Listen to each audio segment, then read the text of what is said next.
খাবি না খাবি না কি রে? তো দেখো আমি ওদেরকে জিজ্ঞাসা করছি তোরা খাবি না? তো ওরা বলছে হ্যাঁ খাবো। বললাম যে জায়গা রাখা আছে তোদের? বৃন্দা বলছে হ্যাঁ আমাদের একটা টেবিল বুকিং করা আছে, তুমি না বলে আসলে? এবার আমি হ্যাঁ ঠিকই বলে আসলাম।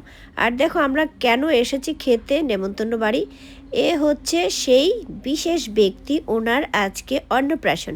তো সেই জন্য সবাই আমরা এসেছি। তো আমি যখন চিন্তা করলাম যে আমি আর বৃন্দা লাল একই রকম লাল পরবো, তখন মাকেও ফোন করে বললাম মা তুমিও একটা লাল শাড়ি পরে আসো না। মা ঠিক দেখো আমাদের মতোই এত সুন্দর একটা লাল শাড়ি পরে এসেছে।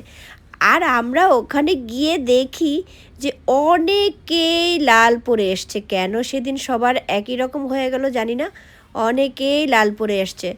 আমি বৃন্দা মা আমরা তো লালে লাল সবাই। পৃথুকে আর বলা হয়নি কারণ ছেলে মানুষের জামা কাপড় খুব একটা লাল গোলাপি এই ধরনের থাকে না, সেই জন্য ওকে আর বলিনি।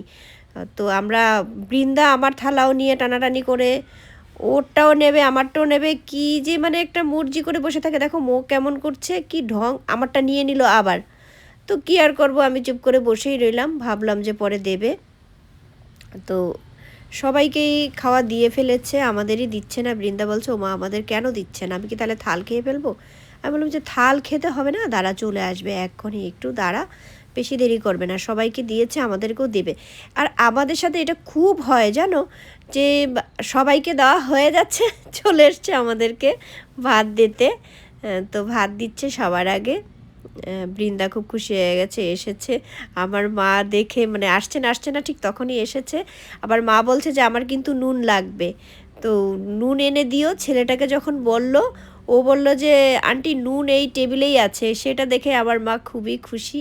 ডাল পৃথু নিতে চাইছে না, বৃন্দাও নিতে চাইছে না। পরে বৃন্দা কী করেছে জানো, বৃন্দা আমার থালা থেকে ডাল নিয়ে নিয়েছে।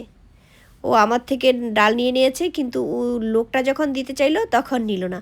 তো যাই হোক কী করার, বাচ্চাদের। পৃথু একটু ডাল নিয়েছে, বৃন্দাকে দেখো আমার থেকে ডাল দিয়ে মেখে দিলাম। তো সবাই আমরা খুব মজা করে খাচ্ছি। আর অন্নপ্রাশন, ওর বৃন্দা মাছ খেতে পারে না ভালো করে, ওকে আমি আবার বেছে বেছে খাওয়াচ্ছি। এ হচ্ছে আমাদের প্রত্যুষার মা, বৃন্দার বান্ধবীর মা, আমারও খুব ভালো বন্ধু প্রত্যুষার মা বুলু। তো আমাদের পাড়াতেই অনুষ্ঠানটা, তো তাই আমরা সবাই একসাথে হই। পাড়ার মধ্যে এবার অনেকগুলো অনুষ্ঠান গেল, লক্ষ্মী পুজো, কার্তিক পুজো, অন্নপ্রাশন, লোকনাথ বাবার পুজো। কালকেও গিয়েছিলাম আমরা লোকনাথ বাবার পুজোতে প্রত্যুষাদের বাড়িতেই, সেটারও ভিডিও আসবে। আর দেখো এবার কত লাল আছে তোমাদেরকে দেখাবো, চতুর্পাশে আমাদের লাল।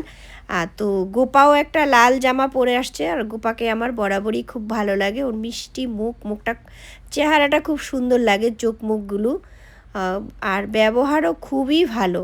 গোপার কথা বলে আমি শেষ করতে পারবো না। গোপা আমার এত গোপাকে আমার খুব ভালো লাগে, কি বলবো, এক কথায় গোপা অল দ্য বেস্ট। আমার মনে হয় পুরো আমাদের পাড়াতে গোপার মতো এরকম মন মানসিকতার মানুষ কম আছে, খুব কম আছে। গোপা খুবই ভালো। তো বৃন্দার খাওয়া শেষ, হাত ধুয়ে নিচ্ছে, মুখ নড়াচড়া করছে, মুখের ভিতরে খাবার দিয়ে তারপরে হাত ধুয়ে নিচ্ছে। আর বৃন্দার আরেক বন্ধু তোরা এসে গেছে, এই যে দেখো গোপা। তো এবার দেখাবো কত লাল আছে, লাল লাল লাল সব চতুর্দিকেই লাল। বৃন্দা বলছে আমার লিপস্টিক আছে, আমি বললাম যে হ্যাঁ আছে, অত চিন্তা করতে হবে না লিপস্টিক নিয়ে। তো দেখো এবার ছেলেরাও ছাড়েনি, লাল পাঞ্জাবি।